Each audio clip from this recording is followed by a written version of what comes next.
তোর সাহস দেখে তো আমি অবাকের পর অবাক হচ্ছি। আমি তো তোর সাহসের প্রেমে পড়ে গেলাম রে। আজকে প্রথম কলেজে যাচ্ছি, নিজের কাছেই অনেক আনইজি ফিল হচ্ছে। বুঝতে পারছি না কলেজে গিয়ে কি করব। দুরু দুরু বুকে কলেজের গেটে পা রাখলাম। মাথা নিচু করে কলেজে ঢুকতেছি। আশেপাশে কি হচ্ছে সেই দিকে আমার কোনো খেয়ালই নেই। নিজের মতো করে হেঁটে যাচ্ছি। হঠাৎ করে এই ছেলে বলে কেউ একজন ডাক দিল। তাকিয়ে দেখি কয়েকটা মেয়ে বসে আছে। আমার আশেপাশে তাকিয়ে আরও অনেক ছেলেকে দেখতে পেলাম। তাই ভাবলাম হয়তো বা এদের মধ্যে কাউকে ডাকছে। আর আমি এই কলেজে নতুন, আমাকে কেউ চেনেই না, তাহলে আমাকে ডাকবে কেন? তাই আবার হাঁটতে শুরু করলাম। কিন্তু না, মেয়েগুলো আবার ডাক দিল। আবার মেয়েগুলোর দিকে তাকালাম। এবার মেয়েগুলোর মধ্যে থেকে একটা মেয়ে আমাকে হাতের ইশারায় তাদের কাছে যেতে বলল। মেয়েগুলোর কাছে গিয়ে, জি, আমাকে ডাকছেন? তুই মুখে ছালাম না দিয়ে যাচ্ছিস কেন? কে মৌ? আর আমি তাকেই বা সালাম দেব কেন? তুই মুখে চিনিস না, কলেজে নতুন না কি? হুম। ও, তাহলে বেঁচে গেলি। জেনে রাখ, এই মেয়েটার নাম মৌ। আর আজকে থেকে যখন এই মৌকে দেখবি তখন ছালাম দিবি। মৌ মেয়েটার দিকে তাকালাম। দেখতে মোটামুটি ভালোই, তবে শার্ট প্যান্ট আর গেঞ্জি পরাই ওইভাবে আমার নজর কাড়ল না। তাই অতটা ইন্টারেস্ট নিয়ে তাকালাম না। কেন? কেন মানে তুই জানিস মৌকে? কে? এই শহরে একমাত্র মাফিয়া ডনের একমাত্র আদরের ছোট বোন।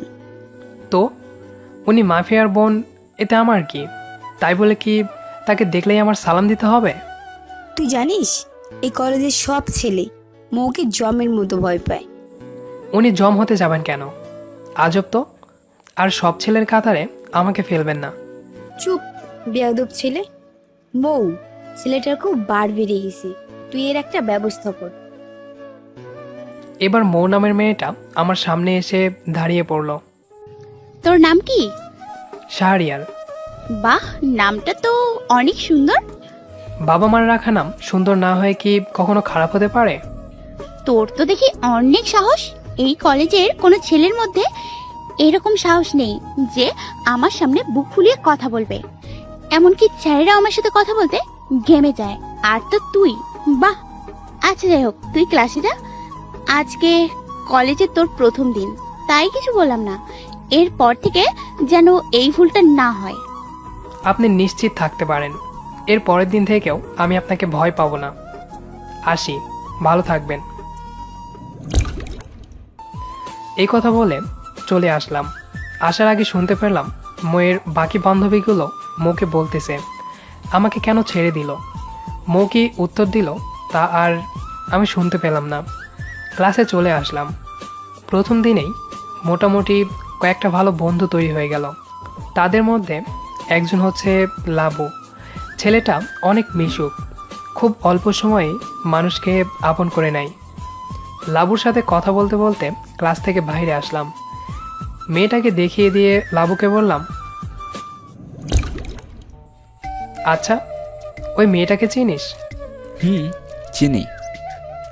ওর থেকে একটু সাবধানে থাকবি, মেয়েটা খুব ডেঞ্জারাস।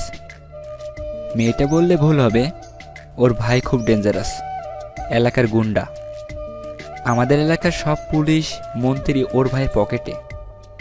বলতে পারিস আমাদের এই পুরো শহরটা ওর ভাইয়ের হাতের মুঠোয়। ও, তবে আমি এগুলো ভয় পাই না। যাই হোক, চল ক্যান্টিনে যাই। চল। ক্যান্টিনে এসে দুজনে কফি খেতে খেতে গল্প করতেছি। হঠাৎ করে কেউ একজন আমার হাত থেকে কফির মগটা কেড়ে নিল। তাকিয়ে দেখি মৌ। মেজাজটা অনেক খারাপ হয়ে গেল। দিলাম ঠাস করে একটা চর বসিয়ে। আমার আবার একটা খারাপ অভ্যাস আছে, সেটা হলো অল্প একটুতেই প্রচণ্ড রেগে যায়। আর কেউ যদি আমার কোনো কাজে ডিস্টার্ব করে তাহলে আমি তাকে ছেড়ে কথা বলি না। ক্যান্টিনের সবাই আমাদের দিকে অবাক হয়ে তাকিয়ে আছে। বিশেষ করে আমার দিকে, কারণ আমি যে মাফিয়ার বোনের গায়ে হাত তুলেছি। মৌ গালে হাত দিয়ে আমার দিকে অবাক চোখে তাকিয়ে আছে। তোর তো সাহস কম না, তুই মৌয়ের গায়ে হাত তুলিস? দাঁড়া, এক্ষুনি তোর ব্যবস্থা করছি। মেয়েটা ফোন বাহির করে মৌয়ের ভাইয়ের কাছে ফোন দিতে ধরলো, কিন্তু মৌ বাধা দিল। তোর সাহস দেখে তো আমি অবাকের পর অবাক হচ্ছি। আমি তো তোর সাহসের প্রেমে পড়ে গেলাম রে। মানে? সত্যি বলছি, আমি তোকে ভালোবেসে ফেলেছি।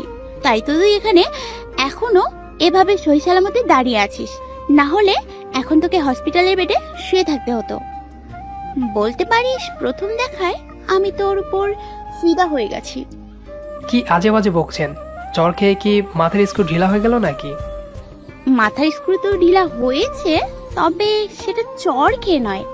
তোকে দেখে সত্যি বলছি, আমি তোকে অনেক ভালোবেসে ফেলেছি। আপনার পাতানো ফাঁদে আমি পা দিচ্ছি না। আর আমি এইরকম কোনো মেয়েকে ভালোবাসতে পারবো না যার মধ্যে শালীনতাবোধের কোনো ছিটে ফোঁটাও নেই। তোর জন্য আমি সবকিছু করতেই রাজি আছি। শালীনতার কথা বলছিস তো? ঠিক আছে, কালকে থেকে আমি ভালো পোশাক পরে আসব। শুধু ভালো পোশাক পরাকেই কি শালীনতা বলে? তাহলে? না কিছু, থাকেন, আমাকে বাসায় যেতে হবে। মৌকে আর কোনো কথা বলার সুযোগ না দিয়ে কলেজ থেকে চলে আসলাম। বাসায় যেতে যেতে আমার পরিচয়টা দিয়েই দিই, কি বলেন? আমি শাহরিয়ার। আগে অন্য এক কলেজে পড়তাম, কিন্তু কিছুদিন আগে আমার বাবার বদলি হয়েছে এই শহরে, তাই বাধ্য হয়ে আমাকেও আসতে হলো এই অচেনা শহরে। এই দেখুন, আপনাদের সাথে কথা বলতে বলতে আমি বাসায় চলে আসলাম। কিরে, কলেজে প্রথম দিন কেমন কাটলো? অনেক ভালো মা। কেমন কেটেছে সেটা একমাত্র আমি ভালো জানি। ভাইয়া, আমার আইসক্রিম নিয়ে আসছিস? না রে, মনে ছিল না। আমার কথা তো তোর মনেই থাকবে না। মন খারাপ করিস না, আমি এখনই নিয়ে আসতেছি। সত্যি? হুম। বাসা থেকে একটু দূরে একটা দোকান আছে, সেটাতে হাঁটতে হাঁটতে আসলাম আইসক্রিম নিতে। আইসক্রিম নিয়ে বাসার দিকে হাঁটা দিলাম। কিছু দূর আসার পর হঠাৎ করে একটা বাইক এসে আমার সামনে দাঁড়িয়ে পড়ল। কিরে ভাই, এখনই তো আমাকে মেরেই ফেলতি। ছেলেটা মাথায় হেলমেট পরে আছে, তাই চেহারা দেখতে পারছি না। ছেলেটা আমার হাতে একটা চিরকুট ধরিয়ে দিয়ে আবার চলে গেল। আমি ছেলেটার এমন কর্মকাণ্ডে অনেক অবাক হয়ে গেলাম। চিরকুটটা রাস্তায় খুলে না দেখে পকেটে ঢুকিয়ে নিলাম, পরে দেখব বলে। বাসায় এসে আইসক্রিমটা মেহজামিনকে দিয়ে আমার রুমে চলে আসলাম। রাতে বিছানায় শুয়ে শুয়ে আজকে কলেজে ঘটে যাওয়া ঘটনা নিয়ে ভাবছি। আমি কিভাবে একটা মেয়ের গায়ে হাত তুললাম এটা ভেবে পাচ্ছি না। কারণ আমি রাগী হলেও কোনোদিন কোনো মেয়ের সাথে খারাপ বিহেভ করি না। আমি মেয়ে জাতিকে অনেক সম্মান করি, কিন্তু মৌ মেয়েটাকে কেন এই সামান্য বিষয় নিয়েই মারলাম এটাই বুঝতে পারছি না। এর আগে অনেক মেয়ে আমার সাথে এর চেয়েও অনেক খারাপ বিহেভ করেছে, কিন্তু কই, তাদের গায়ে তো আমি হাত তুলি নাই। আর আজকে সামান্য একটা বিষয় নিয়েই মৌয়ের গায়ে হাত তুললাম, তাও আবার প্রথম দিনেই। যদি মৌ তার ভাইকে আমার কথা বলে দেয় তাহলে আমার কি হবে? ওহ, ভাবতেই কীরকম জানি লাগছে। না, কালকে কলেজে গিয়ে মৌ মেয়েটার কাছে ক্ষমা চাইতে হবে। পরের দিন সকালে কলেজের জন্য রেডি হচ্ছি, তখনই কালকে ছেলেটার দেওয়া চিরকুটটার কথা মনে পড়ে গেল। পকেট থেকে চিরকুটটা বাইর করে চেয়ারে বসলাম। চিরকুটটা খুলে দেখি একটা নাম্বার। চিন্তায় পড়ে গেলাম, এটা কার নাম্বার হতে পারে? আর আমাকেই বা ছেলেটা এটা দিল কেন? নাম্বারটা ডায়ালে তুলে কল দিব কিনা ভাবছি, অবশেষে দিয়েই দিলাম। কিছুক্ষণ রিং হওয়ার পর রিসিভ করলো। আসসালামু আলাইকুম। জি, ওয়ালাইকুম আসসালাম। কে বলছেন আপনি? আপনি ফোন দিয়েছেন, আবার আপনি জিজ্ঞেস করতেছেন আমি কে বলছি? আসলে কালকে একটা ছেলে আমাকে আপনার নাম্বারটা দিয়েছে, কিন্তু কি কারণে সেটা বলতে পারলাম না, তাই ফোন দিয়ে চেক করলাম কার নাম্বার এটা। তাই নাকি? হুম। আচ্ছা, আপনার নাম কি? জি, শাহরিয়ার। আপনার? ও, সুন্দর নাম। আমার নাম তানিশা। আপনার নামটাও অনেক সুন্দর। আচ্ছা ভাই, পরে কথা বলবো, এখন কলেজে যেতে হবে। ঠিক আছে, বাই।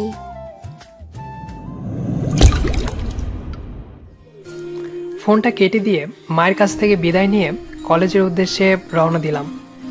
কলেজে পৌঁছানোর পর দেখি মৌ আজকেও একই ড্রেস আপে কলেজে এসেছে। মনে মনে অনেক হাসি পেল এইটা ভেবে যে সে নাকি ভালো ড্রেস আপে কলেজে আসবে। আমি আমার মতো করে ক্লাসের দিকে হেঁটে যাচ্ছি। হঠাৎ করেই মৌ আমার সামনে এসে দাঁড়িয়ে পড়ল। কি ব্যাপার, এভাবে আপনি আমার সামনে দাঁড়ালেন কেন? পথ ছাড়েন, আমার ক্লাসের সময় হয়েছে, ক্লাসে যেতে হবে। তোকে আজকে আর ক্লাসে যেতে হবে না, আজকে তুই আমার সাথে থাকবি। আমি আপনার সাথে যাব কি কারণে? আজও? তোকে নিয়ে আমি মার্কেটে যাব আমার জামা কাপড় কিনতে, তাই তোকেও সাথে করে নিয়ে যাব। আপনি জামা কিনবেন, আমি যাব কেন? সরেন সামনে থেকে, ক্লাসে যেতে হবে। তুই শালীনতার কথা বলছিলি না, তাই তোকে সাথে করে নিয়ে যাব আর তোর পছন্দ মতো কাপড় কিনব। আমি যেতে পারবো না। যাবি না? না। ঠিক আছে, আমিও জানি তোকে কিভাবে নিয়ে যেতে হবে। ওই, এদিকে আয়। মৌকা একটা ছেলেকে ডাক দিল। তারা আমার কাছে এসে আমাকে সবাই মিলে ঘাড়ে তুলে নিল। আরে কি করছো, আমাকে নামিয়ে দাও। ছেলেগুলো আমার কোনো কথাই শুনলো না। ঘাড়ে করে নিয়ে গিয়ে আমাকে একটা গাড়ির ভিতরে বসিয়ে দিল। মৌও গাড়িতে এসে বসে ড্রাইভারকে মার্কেটের দিকে যেতে বলল।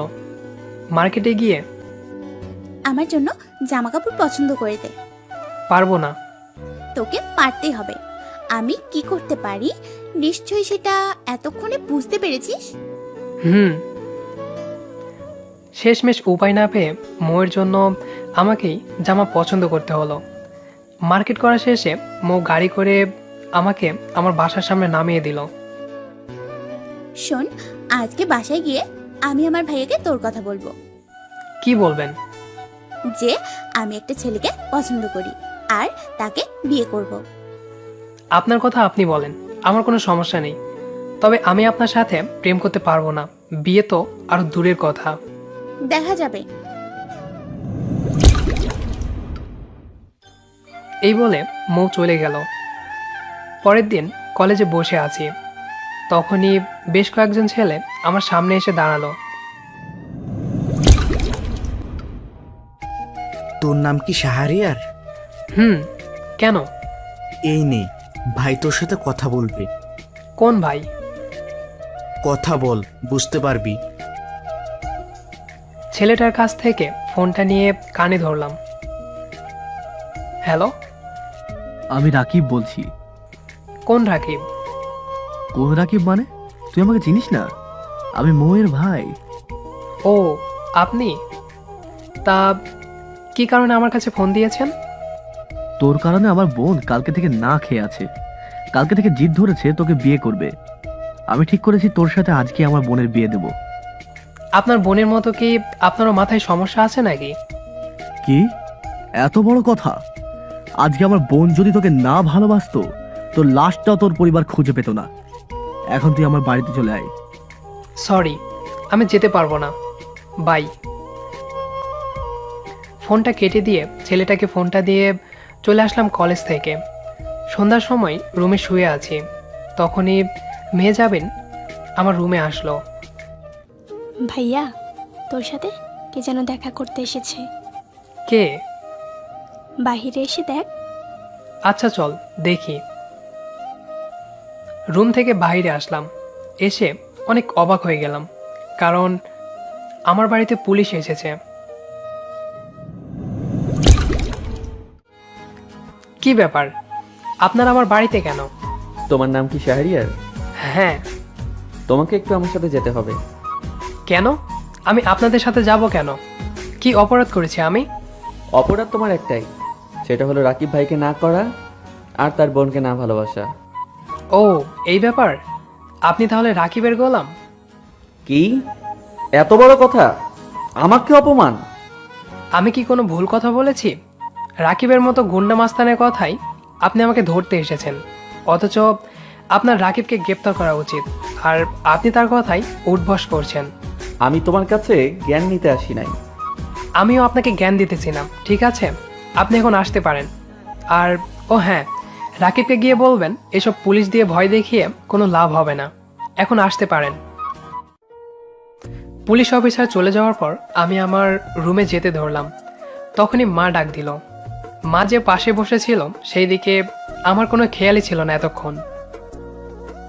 রাকিবকে শাহরিয়ার? আসলে মা, মায়ের কাছে বসে প্রথম থেকে সবকিছু খুলে বললাম। তুই একটু সাবধানে থাকিস বাবা। আরে মা, তুমি এসব নিয়ে চিন্তা করো না তো, রাকিব আমার কিছুই করতে পারবে না, তুমি অযথা চিন্তা করছো। চিন্তা কি আর সাধে করি বাবা, তুই আমার একমাত্র ছেলে। মা, এখন এসব কথা রাখো আর রুমে যাও। হুম। পরের দিন কলেজে বসে আছি, এখনো তেমনভাবে কেউ কলেজে আসে নাই। আজকে একটু তাড়াতাড়ি কলেজে এসেছি, বাসায় থাকতে ভালো লাগছিল না, তাই গাছের নিচে বসে গেটের দিকে তাকিয়ে আছি। হঠাৎ করে আমার চোখটা গেটের দিকে আটকে গেল একটা মেয়েকে দেখে। মেয়েটা পিঙ্ক কালারের শাড়ি পরে হাতে ফুল নিয়ে কলেজে ঢুকতেছে। মেয়েটাকে দেখতে পুরাই পরিপরি লাগছে। মেয়েটা গেট দিয়ে ঢুকে সোজা আমার দিকে আসতেছে। কিছু দূর আসার পর মেয়েটার চেহারা দেখে আমি অবাক হয়ে গেলাম, কারণ মেয়েটা আর কেউ না, মৌ। কিন্তু মৌকে আজকে দেখতে অনেক সুন্দর লাগছে এই ড্রেস আপে, একদম আমার স্বপ্নের রানীর মতো। I love you. মৌয়ের দিকে এক ধ্যানে তাকিয়ে থাকতে থাকতে কখন যে মৌ আমার সামনে এসেছে বলতেই পারলাম না। মৌয়ের কথায় আমার ধ্যান ভেঙে গেল। তাকিয়ে দেখি মৌ আমার দিকে ফুল ধরে আছে। কি? আমি তোমাকে ভালোবাসি। সরি, আমি বাসি না। ওই তোর সমস্যা কি? হ্যাঁ, ভালোভাবে কথা বলছি জন্য তোর খুব ভাব বেড়ে গেছে না? আমি কখনো ভাব নেই না। ভাব নেস না তো কি নেস? হ্যাঁ, আমার উত্তর যেন আমি কালকেই পাই। কালকে কলেজের সামনে রেস্টুরেন্টে চলে আসবি, আমি তোর উত্তরের অপেক্ষায় থাকবো। আমি যেতে পারবো না। দেখা যাবে। এই বলে মৌ আমার শার্টের কলার ছেড়ে দিয়ে চলে গেল। গাছের নিচে বসে অনেকক্ষণ মৌয়ের বলে যাওয়া কথাটা নিয়ে ভাবলাম যে দেখা করতে যাব কি না। শেষমেশ ঠিক করলাম আমি দেখা করতে যাব না, দেখা যাক মৌ কী করতে পারে। বসে বসে এইসব চিন্তা ভাবনা করছি, তখনই তানিশা মেয়েটার কথা মনে পড়লো। তাই পকেট থেকে ফোন বাহির করে কল দিলাম। কিছুক্ষণ রিং হওয়ার পর কলটা পিক করলো। আসসালামু আলাইকুম। ওয়ালাইকুম আসসালাম। এতদিনে আমার কথা মনে পড়লো? আসলে একটু ব্যস্ত ছিলাম তো, তাই কল দিতে পারিনি। আচ্ছা, আপনি কেমন আছেন? জি আলহামদুলিল্লাহ, ভালো। আপনি? আলহামদুলিল্লাহ, আমিও ভালো আছি। তারপর মোটামুটি অনেকক্ষণ তানিশার সাথে কথা বললাম। অল্প সময়ের মধ্যেই তানিশার সাথে ভালো একটা সম্পর্ক তৈরি হয়ে গেল। কথা বলা শেষে ফোনটা কেটে দিয়ে পেছনে ঘুরে দেখি মৌ দাঁড়িয়ে আছে আর রাগে ফুলছে, মনে হয় আমাকে গিলে খাবে।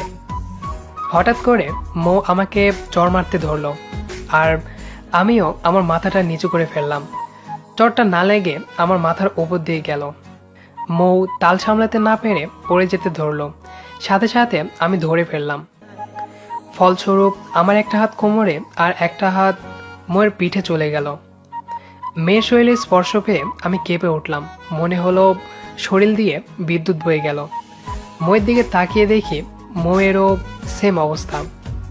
অনেকক্ষণ থেকে এক ধ্যানে দুজনের চোখের দিকে তাকিয়ে আছি।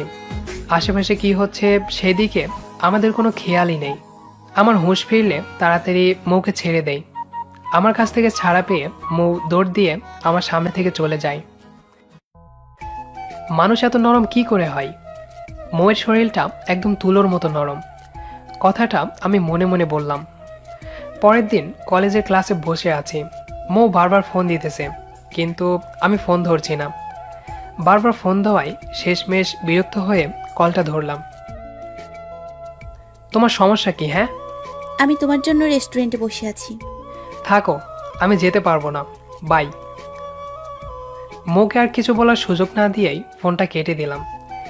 বিকেলে কলেজ থেকে বাসায় আসলাম। শাহরিয়ার, একটু মেহজাবিনের স্কুলে যা তো। এখনো মেয়েটা আসছে না কেন? স্কুল তো অনেক আগেই ছুটি হয়ে গেছে। কি, এখনো মেহজাবিন বাসায় আসে নাই? না। এই কথা আগে বলবা না?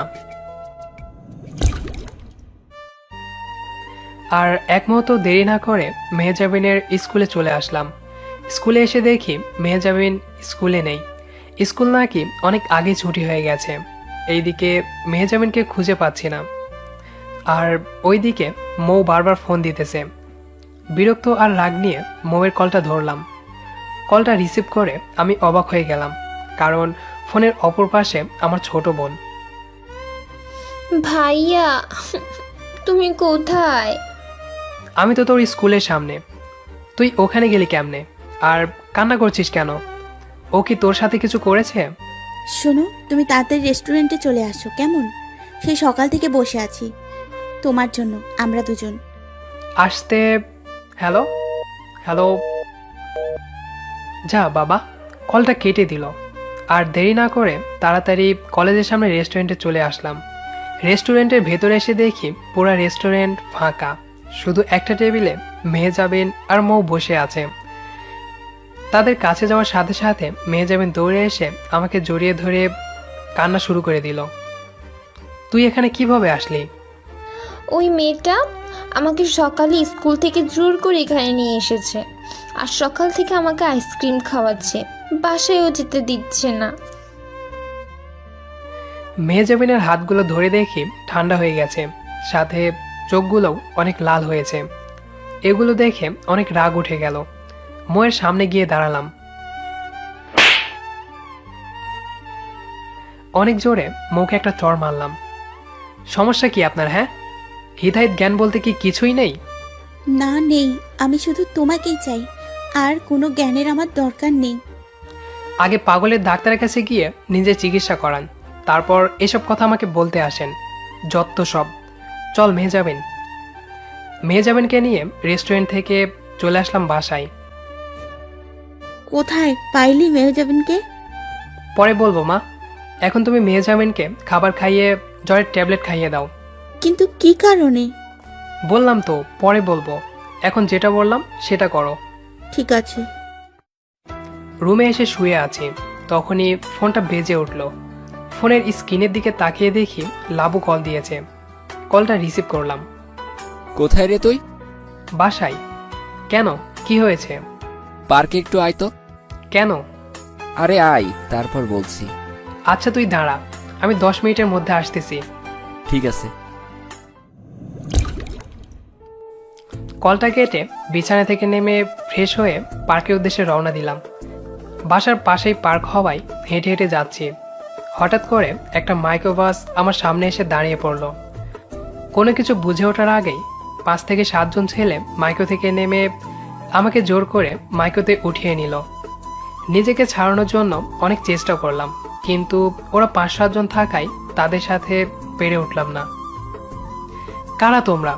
আর আমাকেই বা এভাবে ধরে নিয়ে যাচ্ছ কেন? চুপচাপ থাকেন, একটু পর নিজেই বুঝতে পারবেন। 10 থেকে 15 মিনিট পর মাইক্রোটা একটা বাড়ির সামনে থামলো। ছেলেগুলো আমাকে মাইক্রো থেকে নামিয়ে বাড়ির ভেতরে নিয়ে আসলো।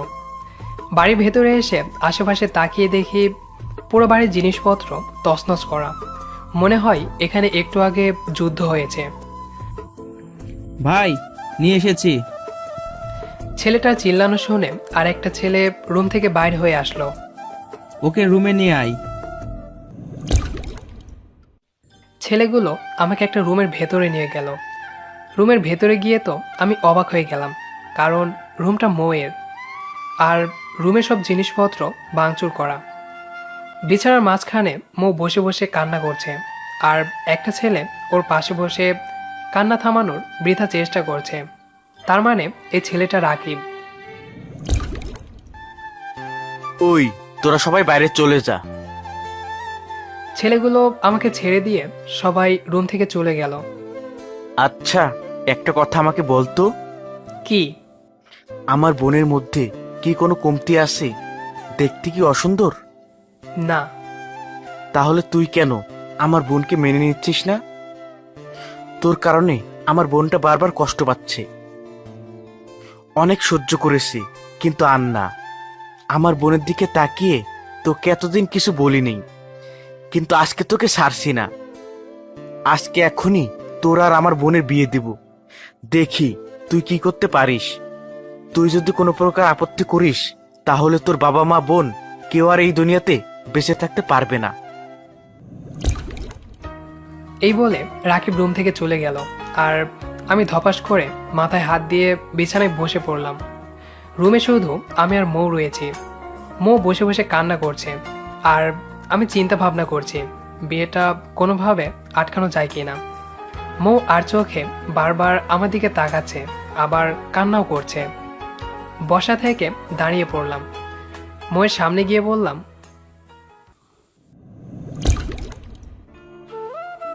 বিয়েটা কি কোনোভাবে আটকানো যায় না? না। তাহলে আপনিও এটা জেনে রাখেন, আপনি আমার কাছে কোনোদিন স্ত্রীর অধিকার পাবেন না। আমার দরকার নেই, তোমাকে পেলেই হবে। 1 ঘন্টা ধরে রুমের ভেতরে পায়চারি করছি, রুম থেকেও বাহির হতে পারছি না। দরজার সামনে কয়েকটা ছেলে দাঁড়িয়ে আছে, আর ওইদিকে মৌ কান্না করেই যাচ্ছে, আর চোখে আমার দিকে তাকাচ্ছে। বুঝি না এত কান্না করার কি আছে, বিরক্ত ধরিয়ে দিয়েছে।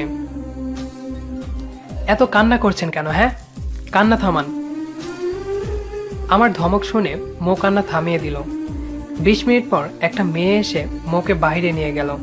তার কিছুক্ষণ পর একটা ছেলে রুমে আসলো। বাইরে চলেন ভাইয়া, কাজী চলে এসেছে। রুম থেকে বাইরে এসে দেখি কাজে চলে এসেছে। সাথে রাকিব আমার বাবা মা বোনকেও নিয়ে এসেছে। আমার মায়ের পাশে মৌ বসে আছে। মা এমন ভাব করছে মনে হয় এই বিয়েতে সে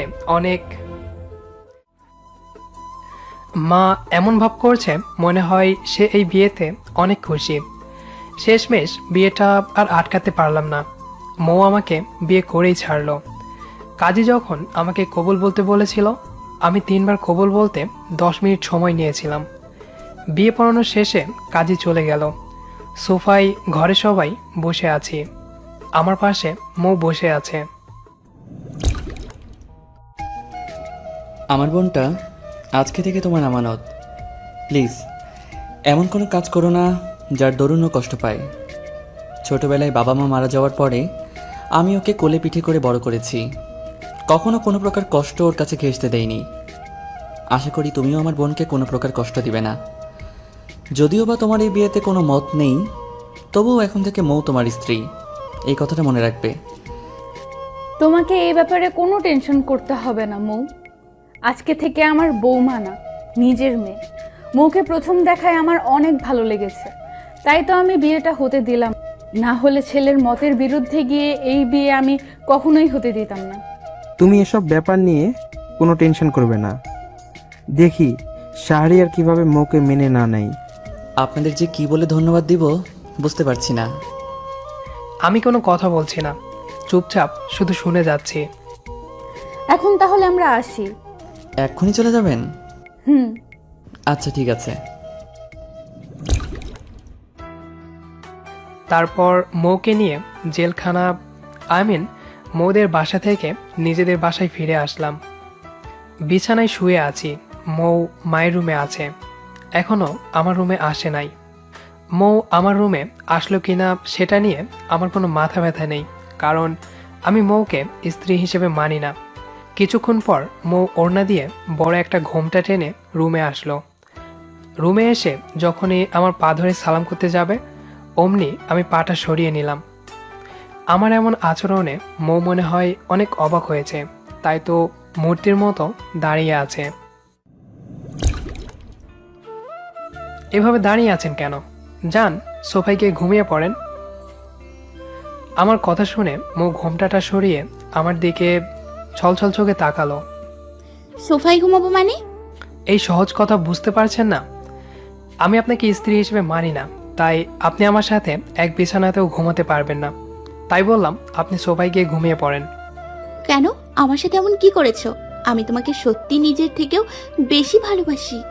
এসব মায়া কান্না করে কোনো লাভ হবে না। আমি আপনাকে স্ত্রীর অধিকার দিচ্ছি না। সরেন তো, আমি এখন ঘুমাবো। আমার ধমক শোনা মাত্রই মৌ আমার পা ছেড়ে দিয়ে দাঁড়িয়ে পড়ল। ও হ্যাঁ, আর একটা কথা, এসব ব্যাপার নিয়ে আপনার ভাইয়ের কাছে যদি কোনো প্রকার বিচার নিয়ে যান তাহলে কিন্তু খুব খারাপ হবে। আপনাকে একেবারে ডিভোর্স দিয়ে দিব। এখন এই কম্বলটা নিয়ে শুয়ে পড়েন। আমার কথা মতো মৌ সোফায় গিয়ে শুয়ে পড়ল। আমিও সব চিন্তাভাবনা বাদ দিয়ে ঘুমের রাজ্যে হারিয়ে গেলাম। মধ্যরাতে কারো গুনগুন করে কান্না করার শব্দ শুনে ঘুমটা ভেঙে গেল। রুমের আশেপাশে তাকিয়ে কান্নার উৎপত্তিস্থলটা খুঁজতে লাগলাম। যখনই সোফার কাছে গেলাম বুঝতে পারলাম মৌ মুখে কাপড় গুজে কান্না করছে। মৌয়ের মুখ থেকে কাপড়টা সরিয়ে দিলাম। আমার অমন আচমকা উপস্থিতি হয়তোবা মৌ কখনোই আশা করে নাই, তাই ধরফরিয়ে সোফা থেকে উঠে বসলো। তুমি? হ্যাঁ আমি। এভাবে কান্না করছেন কেন? আপনার কান্না করার জন্য যে আমি ঘুমোতে পারছি না সেদিকে কি কোনো খেয়াল আছে? আমার ধমক শুনে মৌ মাথা নিচু করে ফেলল। চুপচাপ ঘুমোতে পারলে ঘুমান, না হলে আমার রুম থেকে চলে যান। আমি চুপচাপ ঘুমাবো। ঠিক আছে, ঘুমিয়ে পড়েন, আর যেন কোনো প্রকার কান্নার শব্দ আমি না পাই। হুম। কথাগুলো বলে বিছানায় এসে শুয়ে পড়লাম। সোফায় তাকিয়ে দেখি মৌ আমার বিপরীত দিকে মুখ করে শুয়ে আছে আর শরীরটা হালকা নড়ছে। তার মানে মৌ এখনো ফুপিয়ে ফুপিয়ে কান্না করছে। করুক, তাতে আমার কি? আমার ঘুমে ডিস্টার্ব না হলেই হলো। কিছুক্ষণ শুয়ে থাকার পর আবার ঘুমের রাজ্যে হারিয়ে গেলাম। পরের দিন সকালে গভীর ঘুমে তলিয়ে আছি। হঠাৎ করে মনে হলো কেউ একজন আমার শরীর ধরে ঝাঁকি মারছে। তাই আস্তে আস্তে চোখটা খুলে তাকালাম। তাকিয়ে দেখি মৌ। মেজাজটাই খারাপ হয়ে গেল। কি হয়েছে? হ্যাঁ, এত সকালে ডাকছেন কি কারণে? আমি কি আপনাকে ডেকে দিতে বলেছি? মা ডাকতেছে, সবাই তোমার জন্য নিচে অপেক্ষা করছে। ঠিক আছে, আপনি নিচে যান, আমি আসতেছি। আমার কথা শোনা মাত্রই মৌ দৌড় দিয়ে রুম থেকে চলে গেল। বিছানা থেকে উঠে ফ্রেশ হয়ে নিচে আসলাম। এসে দেখি খাবার টেবিলে সবাই আমার জন্য অপেক্ষা করছে। প্রতিদিনের নাই আজকেও নাস্তায় পরোটা আর ডিম ভাজি খাচ্ছি। তোর বউ তো কিছু রান্না করতে পারে না, তাই আর তোর বউয়ের হাতের রান্না খাওয়া হলো না। কোনোদিন যেন খাওয়াও না লাগে, যত সব। কি রে, কি মিনমিন করছিস? না, কিছু না। ও হ্যাঁ মৌ, তুমি আজকে থেকে আমার কাছে রান্না শিখবে, কেমন? ঠিক আছে মা। তাড়াতাড়ি খাবার খেয়ে রুমে চলে আসলাম। রুমে এসে বাইরে যাওয়ার জন্য রেডি হচ্ছি, তখনই মৌ রুমে আসলো।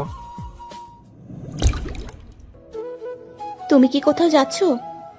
আমি কোথায় যাচ্ছি আর কোথায় না যাচ্ছি সেটা নিয়ে আপনাকে ভাবতে হবে, যত সব। এই বলে বাসা থেকে চলে আসলাম। বাসায় থাকতে তেমন ভালো লাগছে না, বিরক্ত বিরক্ত লাগছে, তাই বাইরে চলে আসলাম।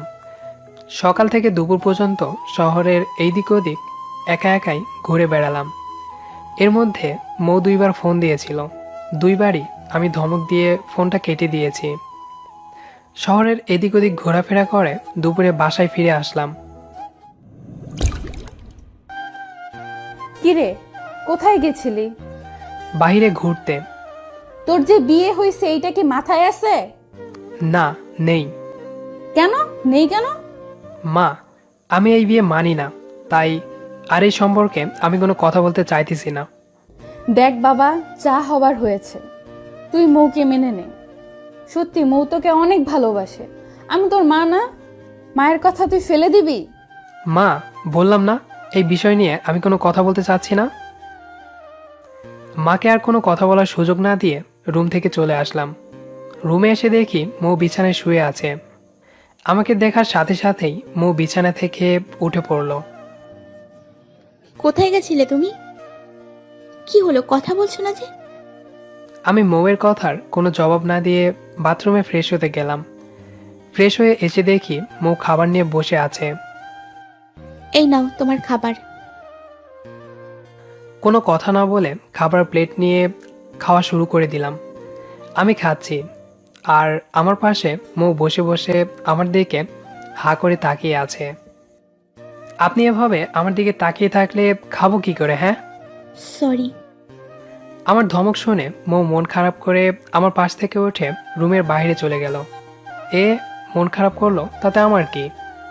পরের দিন সকালে আমি কলেজে যাওয়ার জন্য রেডি হচ্ছি, তখনই মৌ রুমে আসলো। কলেজে যাচ্ছ নাকি? হুম। আমিও যাব, তুমি একটু অপেক্ষা করো, আমি রেডি হয়ে নিই। কিছু না বলে নিচে খাবার টেবিলে চলে আসলাম নাস্তা করতে। কিছুক্ষণ পর মৌ এসে আমার পাশে চেয়ারে বসে পড়লো। তোরা কি কলেজে যাচ্ছিস? হ্যাঁ মা। আচ্ছা ঠিক আছে, যা, তাড়াতাড়ি চলে আসবি কিন্তু। জি মা। নাস্তা করা শেষে মায়ের কাছ থেকে বিদায় নিয়ে বাইরে চলে আসলাম। আমার দেখা দেখি মৌ চলে আসলো। বেশ কিছুক্ষণ থেকে বাসার সামনে দাঁড়িয়ে আছি, কিন্তু কোনো খালি রিক্সা পাইতেছি না। অনেকক্ষণ দাঁড়িয়ে থাকার পর একটা খালি রিক্সার দেখা মিলল। এই মামা, যাবা নাকি? কোথায় যাবেন মামা? কলেজে। ঠিক আছে, ওঠেন মামা। রিক্সায় উঠে পড়লাম। যখনই মৌ রিক্সায় উঠতে যাবে অমনি আমি বলে উঠলাম, আপনি অন্য রিক্সা দিয়ে কলেজে যান, এই রিক্সায় যেতে পারবেন না। মামা চলেন। আমার এমন ব্যবহারে মনে হয় মৌ অনেক কষ্ট পেয়েছে। মৌয়ের চোখের কোণে হালকা জলের ফোঁটা দেখতে পেলাম। মনে হয় কান্না করে দিবে।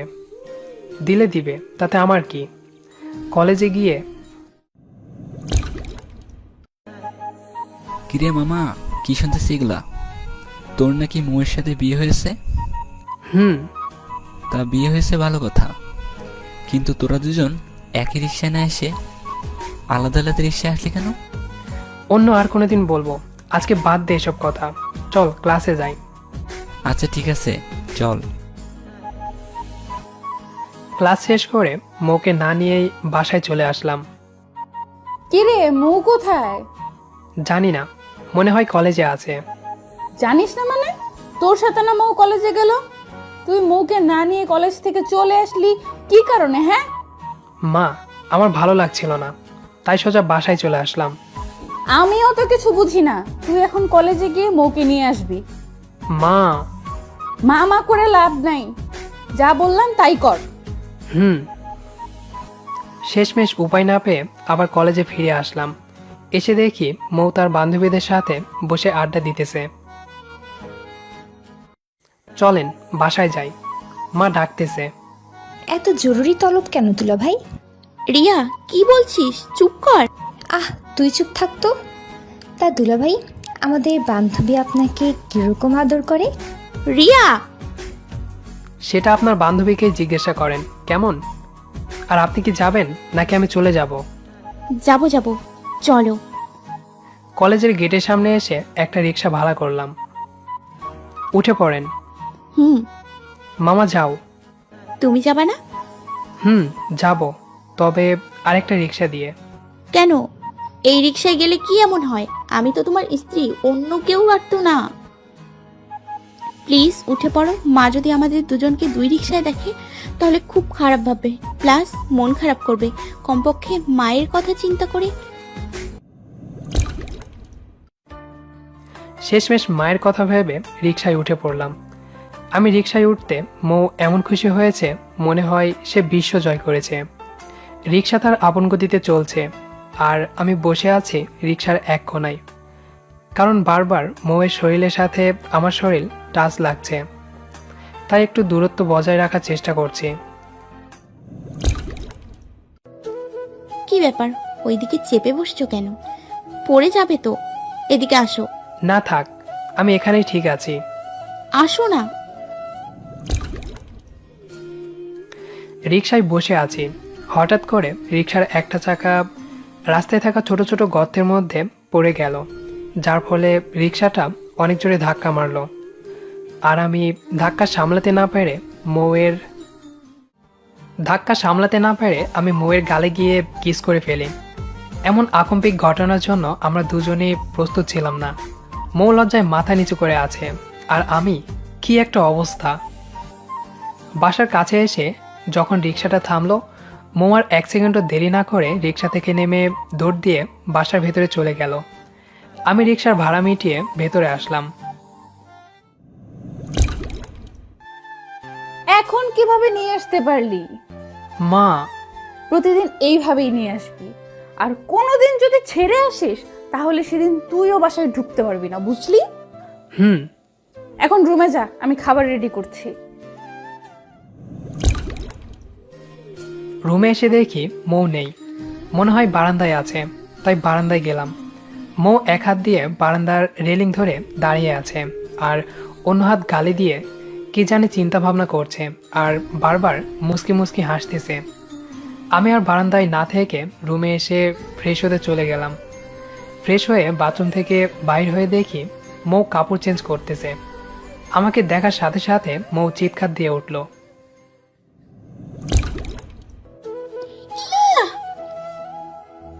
তাড়াতাড়ি মৌয়ের কাছে গিয়ে আমার হাত দিয়ে মুখটা চেপে ধরলাম। চুপ করেন, কি করছেন? এভাবে চিল্লাচিল্লি করলে আশেপাশের মানুষ কি ভাববে বলুন তো? কি, আপনার কথা কিছু বুঝতেছি না তো। এবার মৌ হাত দিয়ে মুখ থেকে আমার হাতটা সরিয়ে দিল।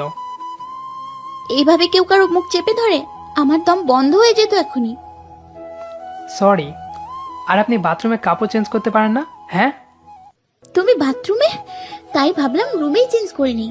কে জানতো আমি যখন কাপড় চেঞ্জ করব তখনই তুমি বাথরুম থেকে বাইরে। এরকম ভুল আর কখনো করবেন না। ঠিক আছে, করব না, কিন্তু তুমি কি কিছু দেখেছো? আর যদি দেখে থাকো তাহলে কোনো সমস্যা নেই, কারণ তুমি আমার বর। কথা বলতে বলতে মৌয়ের গায়ে যে তোয়ালাটা ছিল তা পড়ে গেল, কিন্তু মৌয়ের সেই দিকে কোনো ভ্রুক্ষেপ নেই। আমার খায়া দায়া কোনো কাজ নাই, আপনারই দেখমো।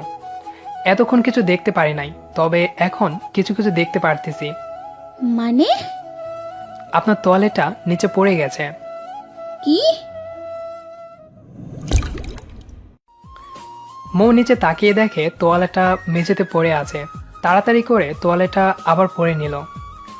তোয়ালে পরে কাপড় চোপড় হাতে নিয়ে রুম থেকে বাথরুমে ঢুকে গেল। মৌয়ের এমন কর্মকাণ্ড দেখে আমি ফিকফিক করে হেসে উঠলাম। খাবার টেবিলে বসে আছি, আমার সামনে মৌ বসে আছে। তখনকার ঘটনায় মৌ মনে হয় খুব লজ্জা পেয়েছে, তাই মাথা নিচু করে খাবার খাচ্ছে। তখনকার পর থেকে একবারের জন্য আমার দিকে চোখ তুলে তাকায় নাই।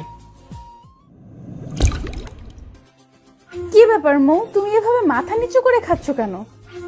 এমনি মা। কোনো সমস্যা হয়েছে নাকি?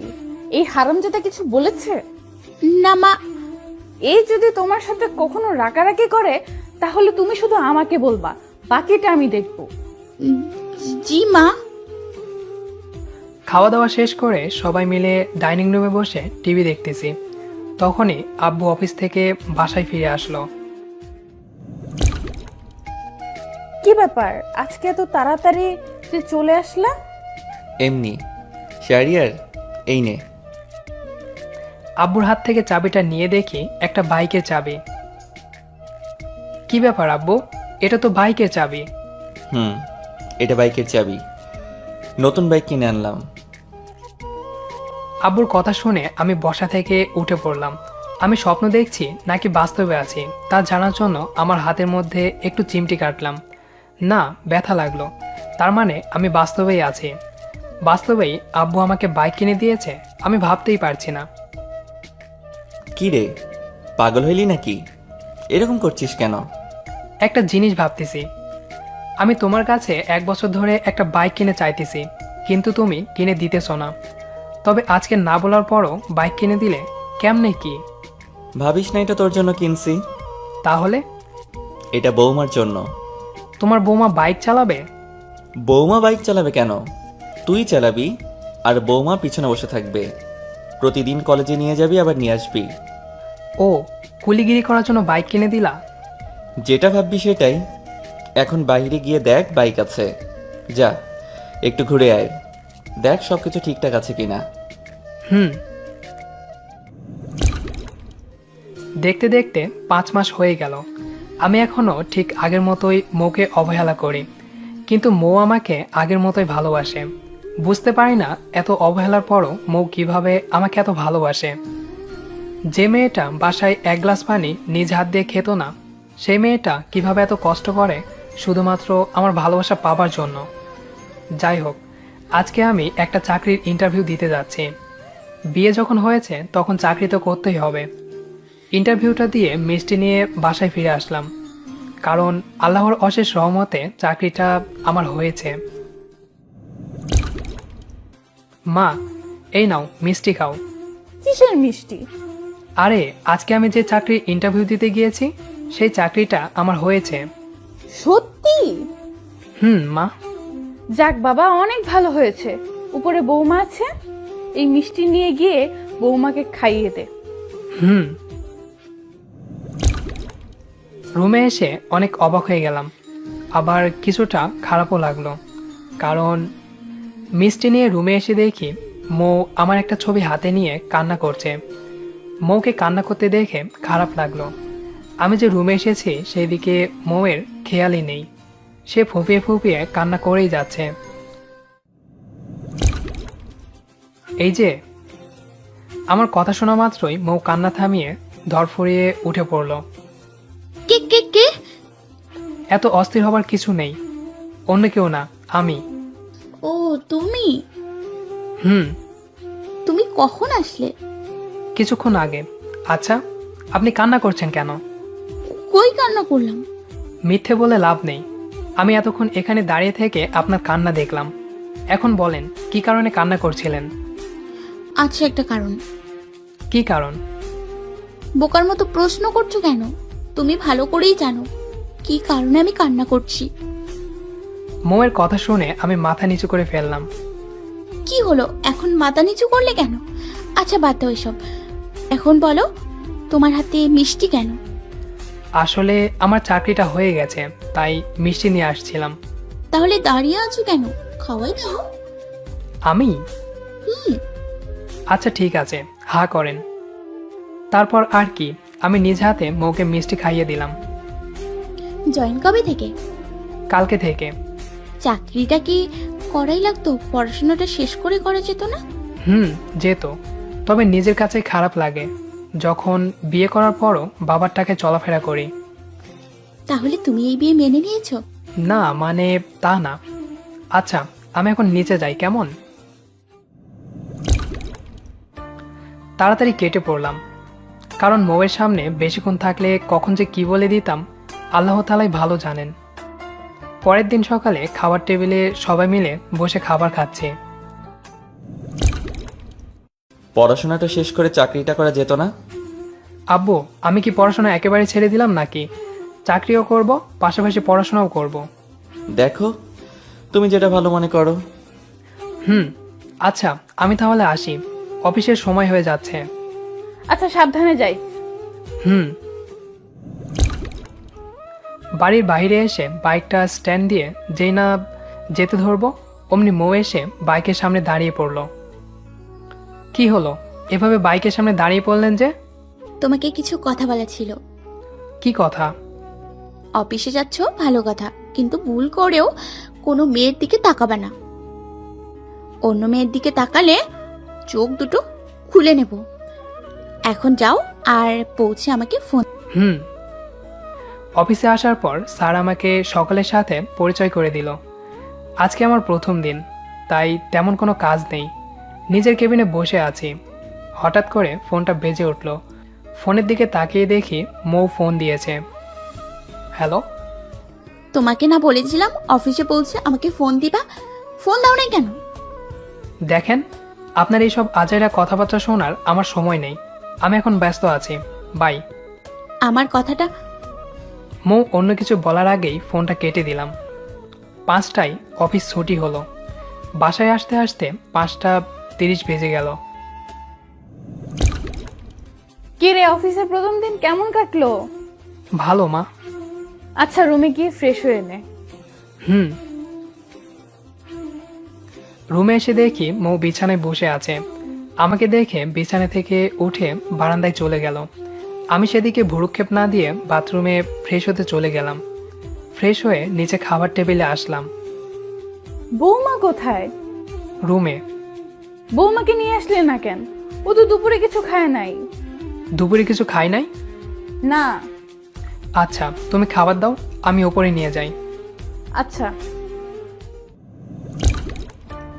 খাবার নিয়ে রুমে এসে দেখি মৌ এখনো বারান্দায় দাঁড়িয়ে আছে। খাবারগুলো টেবিলে রেখে মৌয়ের কাছে গেলাম।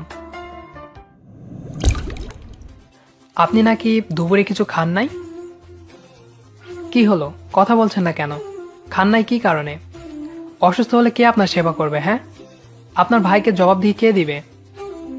কথা বলছে না দেখে মেজাজটা গরম হয়ে গেল। টান মেরে নিজের দিকে করে ঠাস করে গালে একটা চড় বসিয়ে দিলাম। মৌ গালে হাত দিয়ে মাথা নিচু করে দাঁড়িয়ে আছে।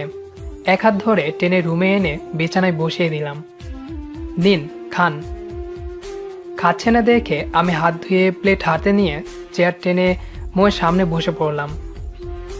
মাথা উঁচু করুন। কি হলো, করেন। আমার ধমক শুনে মৌ কেঁপে উঠল। সাথে সাথেই মাথা তুলে আমার দিকে তাকালো। কান্না করে মুখটা পুরো লাল বানিয়ে ফেলেছে। হা করেন। কি হলো, বললাম না হা করতে।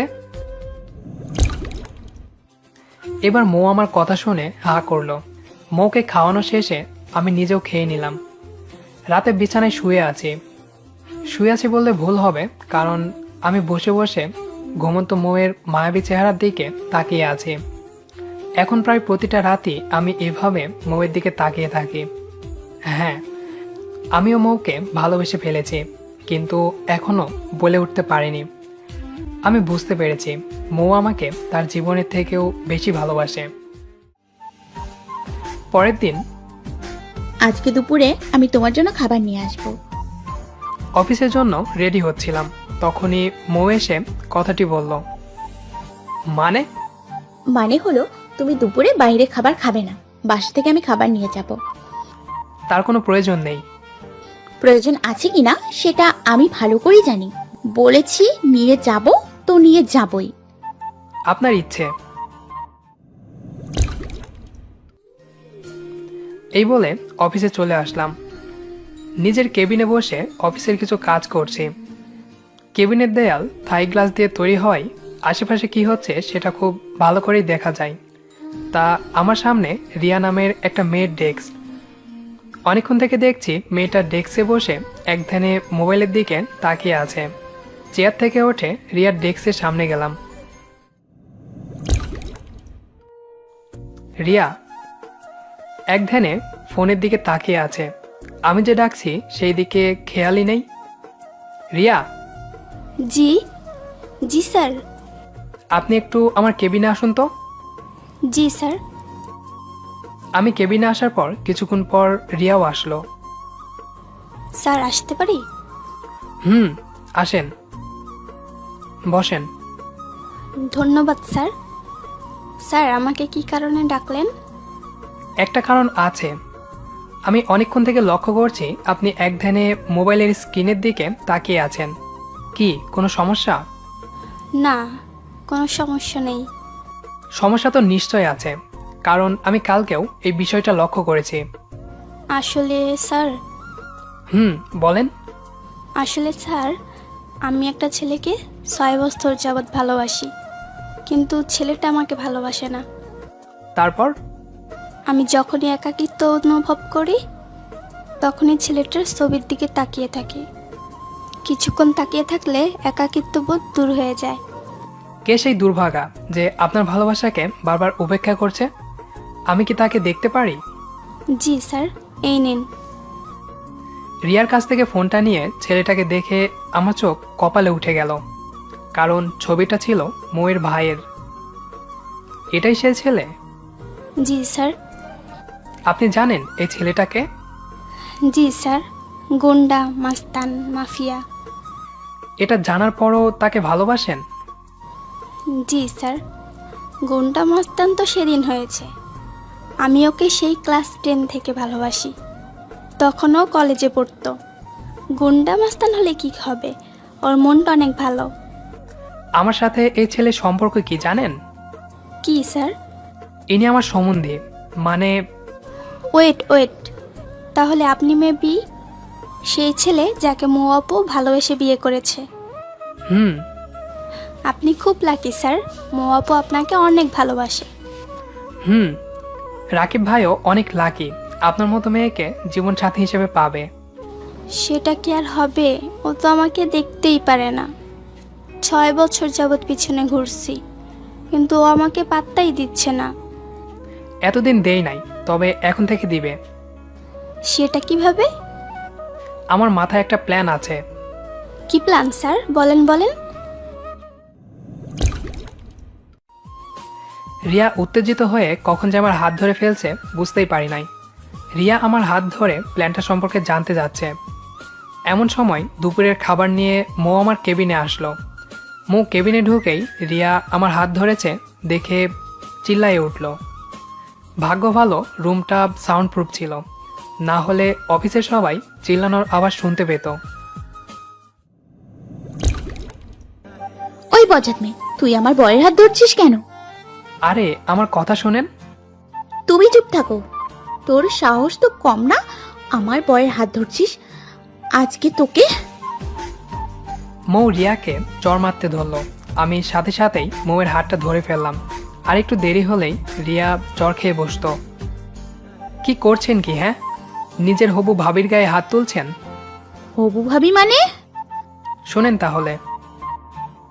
মৌ আমার কথা শুনে অবাক চোখে রিয়ার দিকে তাকিয়ে আছে, আর রিয়া মাথা নিচু করে দাঁড়িয়ে আছে। হঠাৎ করেই মৌ রিয়াকে জড়িয়ে ধরল। আমাকে মাফ করে দাও। আরে কি বলছো, তুমি তো কোনো ভুলই করনি, তাহলে মাপ চাচ্ছ কেন? আচ্ছা রিয়া, আপনি তাহলে আমার প্ল্যানটা শোনেন। বলেন। তারপর আমার প্ল্যানটা সম্পর্কে বললাম। সিক্রেট প্ল্যান, তাই আপনাদের এই বিষয়ে না জানলেও চলবে। তুমি আমাকে টোপ হিসেবে ব্যবহার করবে? আপনার ভাইয়ের ভালোর জন্য এটুকু করতে পারবেন না? পারবো। আমার টুকটুকে ভাবি আর ভাইয়ার জন্য সব করতে পারবো। ভালো। আচ্ছা রিয়া, আপনি তাহলে এখন আপনার কাজে যান। রিয়া চলে যাওয়ার পর, এই যে নাও তোমার খাবার, আসো আমি তোমাকে নিজে হাতে খাইয়ে দিই। না থাক, লাগবে না, আমার হাত আছে, আমি নিজেই খেতে পারবো। আমার কথা শুনে মৌ মুখটা অন্ধকার করে ফেলল। হয়তোবা এই উত্তরটা মৌ আমার কাছ থেকে আশা করে নাই। আচ্ছা তুমি খাও, আমি বাসায় চলে যাই। মৌ এই কথা বলে চলে যেতে ধরল। মৌ যখন চলে যেতে ধরল, আমি তখন বলে উঠলাম, এই যে। কি? আমি আপনাকে যেতে বলছি। না। তাহলে যাচ্ছেন কেন? আমি এখানে থেকে কি করব? কাজ আছে, এখানে এসে বসে পড়েন। কি কাজ? আগে আসেন তো, তারপর বলছি। এবার মৌ ফিরে এসে আমার সামনে চেয়ারে বসে পড়ল। এই নিন। এগুলো দিয়ে কি করব? প্লেটটাতে বক্স থেকে খাবারগুলো বাড়েন। এই নাও। এবার হাত ধুয়ে আমাকে খাইয়ে দেন। এত অবাক হবার কিছু নেই, খাইয়ে দিলে দেন, না দিলে চলে যান। না না, দিচ্ছি। এই নাও। আমার মুখের সামনে মৌ খাবারটুকু ধরার সাথে সাথেই আমি গপ করে খেয়ে নিলাম। এই প্রথমবার মৌয়ের হাতে খাচ্ছি, অনেক ভালো লাগছে। কয়েক লোকমা খাবার খাওয়ার পর, আপনি খেয়েছেন? না। কেন? এমনি, বাসায় গিয়ে খাবো তাই। এতক্ষণ পর্যন্ত না খেয়ে আছেন? রাগ করছো কেন? বাসায় গিয়ে খেয়ে নেবো তো। না, এখনই খান। না, বাসায় গিয়ে খাবো। খাবার প্লেটটা আমাকে দেন। কেন? আপনাকে আর আমাকে খাওয়াতে হবে না, প্লেটটা দেন। আমার কথা শুনে মৌ মন খারাপ করে প্লেটটা আমার দিকে এগিয়ে দিল। প্লেট থেকে এক লোকমা খাবার তুলে নিয়ে মৌয়ের মুখের সামনে ধরলাম। নেন, হা করেন। কি ব্যাপার, হা করেন?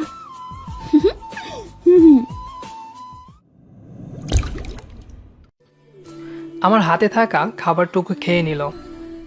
আমি খাওয়াচ্ছি আর মৌ খেয়ে যাচ্ছে তো খেয়েই যাচ্ছে। আমাকে খাওয়াতে এসে সে নিজেই বেশিরভাগ খাবার খেয়ে ফেলল, কিন্তু তাতে আমার কোনো আফসোস নেই, বরং ভালোই লাগছে মৌকে নিজের হাতে খাওয়াতে। কিছুক্ষণ খাওয়ানোর পর হঠাৎ করে লক্ষ্য করে দেখি মৌয়ের চোখগুলো ছলছল করছে, মনে হয় কান্না করে দিবে। কি ব্যাপার, আপনি কান্না করছেন কেন? কই না তো, এমনি চোখে জল চলে এসছে। কোনটা এমনি আর কোনটা কান্না সেটা আমি বুঝি, ক্লাস 1-এ পড়ি না। এবার বলেন কি কারণে কান্না করছেন? আসলে তোমার হাতে খাবার খেতে আর তোমাকে নিজ হাতে খাওয়াতে পেরে আমি এত খুশি হয়েছি যে খুশিতে কান্না চলে এসছে। কি? হুম। আর কান্না করা লাগবে না, খাবারটুকু খেয়ে শেষ করেন। খাওয়া দাওয়া শেষ করে মৌ বাসায় চলে গেল, আর আমি আমার অফিসের কাজে ব্যস্ত হয়ে পড়লাম। 5টায় অফিস শেষ করে বাইকে করে বাসায় ফিরছিলাম, হঠাৎ করে রাস্তার ধারে একটা ফুলের দোকান দেখে দাঁড়িয়ে পড়লাম। ভাবলাম মৌয়ের জন্য কিছু ফুল নিয়ে যাই। যেই ভাবা সেই কাজ, একগুচ্ছ গোলাপ ফুল নিয়ে বাসায় চলে আসলাম। বিছানার ওপর ফুলগুলো রেখে ফ্রেশ হতে চলে গেলাম। ফ্রেশ হয়ে বাইরে এসে দেখি মৌ ফুলগুলো হাতে নিয়ে দাঁড়িয়ে আছে। এই ফুলগুলো কি আমার জন্য? হুম। আমার হ্যাঁ সম্মতি শোনা মাত্রই মৌ দৌড় দিয়ে এসে আমাকে জড়িয়ে ধরে গালে চুমু দিয়ে বসলো। ঘটনাটা এত তাড়াতাড়ি ঘটে গেল যে আমি ভ্যাবাচাকা খেয়ে গেলাম। ভাবতেই পারিনি মৌ এমনটা করবে। মৌ হয়তো ভাবতে পারে নাই যে সে এমনটা করবে। মৌ লজ্জা পেয়ে আমাকে ছেড়ে দিয়ে দৌড় দিয়ে রুম থেকে বাইরে হয়ে চলে গেল, আর আমি গালে হাত দিয়ে বিছানায় বসে পড়লাম। অনেক বড় একটা শক খেয়েছি, আর খাবই না বা কেন। এই প্রথম মৌ আমাকে জড়িয়ে ধরলো, আবার চুমুও খেলো। রাতে বিছানায় শুয়ে আছি, আর আজকে সারাদিন আমার সাথে ঘটে যাওয়া ঘটনাগুলো নিয়ে চিন্তা ভাবনা করছি, বিশেষ করে ওই চুমুটার কথা। আপনাদেরকে তো আরেকটা কথা বলতে ভুলেই গেছি, সেটা হলো মৌ কিন্তু এখন আমার সাথে একই বিছানায় ঘুমায়। চুমুটা নিয়ে চিন্তা ভাবনা করতে করতে কখন যে মৌ এসে আমার পাশে শুয়ে পড়েছে বলতেই পারি না। মৌ আমার বিপরীত দিকে মুখ করে শুয়ে আছে, এটা দেখে মনটা খারাপ হয়ে গেল, কারণ মৌয়ের ঘুমন্ত চেহারাটা না দেখলে আমার ঘুম আসে না। বলতে পারেন এখন ওটা আমার ঘুমের ওষুধ। কি ব্যাপার, ওই দিকে মুখ করে শুয়ে আছেন কেন? আমার দিকে হয়ে শুয়ে পড়েন। আপনার ঘুমন্ত মায়াবী চেহারাটা না দেখলে যে আমার ঘুম আসে না। এই কথাটা বলে জিও ভাই কামড় দিয়ে বসলাম, কারণ কি বলতে কি বলে ফেলেছি নিজেও জানি না। বলার পর টের পেলাম যে আমি সব কিছু মৌয়ের সামনে বলে ফেলেছি। আমার কথা শোনা মাত্রই মৌ শোয়া থেকে উঠে পড়ে আমার দিকে চোখ বাঁকা করে তাকালো। কি বললে তুমি? কই কিছু না তো। না না, তুমি কিছু একটা বলেছো যা আমি স্পষ্ট শুনতে পেয়েছি। আপনার শুনতে মনে হয় ভুল হয়েছে। আপনি ঘুমান, আমি একটু বারান্দায় যাই কেমন? তাড়াতাড়ি বারান্দায় চলে আসলাম, না হলে মৌয়ের কথার জালে জড়িয়ে যেতে হতো। বারান্দায় দাঁড়িয়ে দাঁড়িয়ে খোলা আকাশের দিকে তাকিয়ে আছি। হঠাৎ করে মৌ বারান্দায় এসে আমাকে পেছন থেকে জড়িয়ে ধরলো। আমাকে লুকিয়ে লুকিয়ে দেখো কেন? সামনাসামনি দেখতে পারো না? আমি তো তোমারই। আমি জানি তুমিও আমাকে ভালোবাসতে শুরু করেছো, কিন্তু বলতে পারছো না। কি বলবো বুঝতে পারছি না, কারণ মৌ যা বলছে সবই সত্যি। কি হলো, কথা বলছো না যে? ঠিক আছে, কথা যখন বলবে না তখন আর আমি এখানে থেকে কি করব? বরং রুমে গিয়ে শুয়ে পড়ি। মৌ আমাকে ছেড়ে দিয়ে রুমে যেতে ধরলো। তখনই আমি মৌয়ের একটা হাত টেনে ধরলাম। ছেড়ে দাও। এত পাকনামো করেন কেন? পাকনামো কখন করলাম? এই যে পাকনামো করে চলে যাচ্ছেন। তুমি কথা বলছো না দেখেই তো রুম থেকে যাচ্ছিলাম। কথা না বললেই চলে যেতে হবে? হুম। আচ্ছা এখন বলেন দেখি কত কথা আপনি বলতে পারেন। তুমি আমাকে ভালোবাসো তাই না? আপনি কি আমার আচরণে বুঝতে পারেন না ভালোবাসি কিনা? হ্যাঁ বুঝতে পারি, কিন্তু তোমার মুখ দিয়ে শুনতে চাই। ও আচ্ছা, তাহলে শুনেন।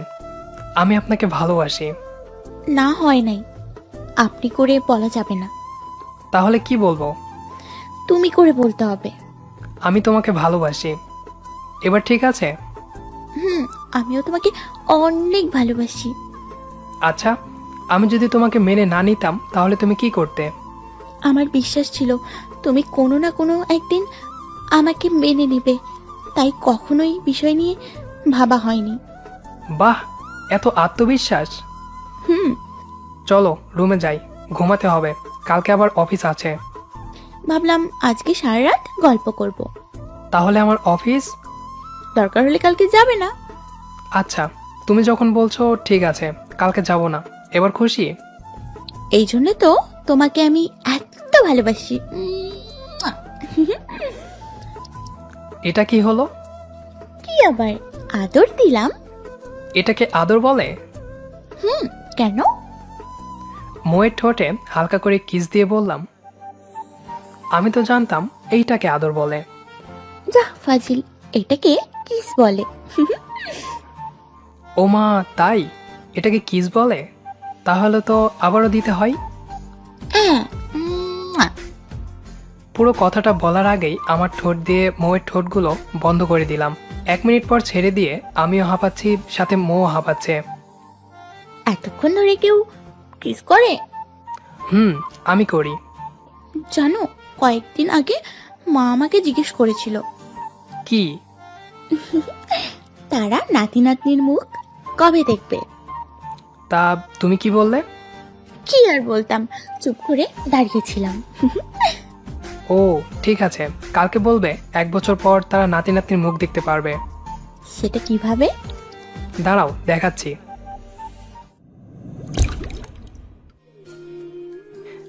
এই বলে মৌকে কোলে তুলে নিলাম। রুমে গিয়ে বাকিটা ইতিহাস। পরের দিন সকালে ঘুম থেকে উঠে ঘড়ির দিকে তাকিয়ে অবাক হয়ে গেলাম, কারণ 11টা বাজে। মৌয়ের দিকে তাকিয়ে দেখি সে গভীর ঘুমে আচ্ছন্ন হয়ে আছে। মৌ, মৌ, কি হয়েছে? ডাকতেছো কেন? ঘড়ির দিকে একবার তাকিয়ে দেখো কয়টা বাজে। আমার কথা শুনে মৌ ঘড়ির দিকে তাকালো। সব তোমার জন্য। মা মনে হয় অনেকবার আমাদেরকে ডেকেছে। এখন বাবা মা কি ভাববে বলো তো? আমার জন্য মানে? না তো কি, কালকে সারা রাত দুষ্টুমি করেছো। আমি করেছি আর তুমি মনে হয় কিছু করো নাই? এক হাতে কখনো তালি বাজে না, এটা জানো তো? এখন ঝগড়া করবে নাকি ফ্রেশ হতে যাবে? চলো। এই বলে মৌকে কোলে তুলে নিলাম। আরে আরে, আমাকে কোলে নিলে কেন? কেন আবার? গোসল করতে যাব তাই। দুইজনে একসাথে গোসল করব? বিকেলে মৌ আর আমি রাকিব ভাইয়ের সাথে দেখা করতে যাচ্ছি বাইকে করে, রিমের ব্যাপারটা নিয়ে কথা বলতে। আমি যা যা বলেছি মনে আছে তো? কোনো প্রকার ভুল করবে না, যদি মানা করে তাহলে কান্না করবে।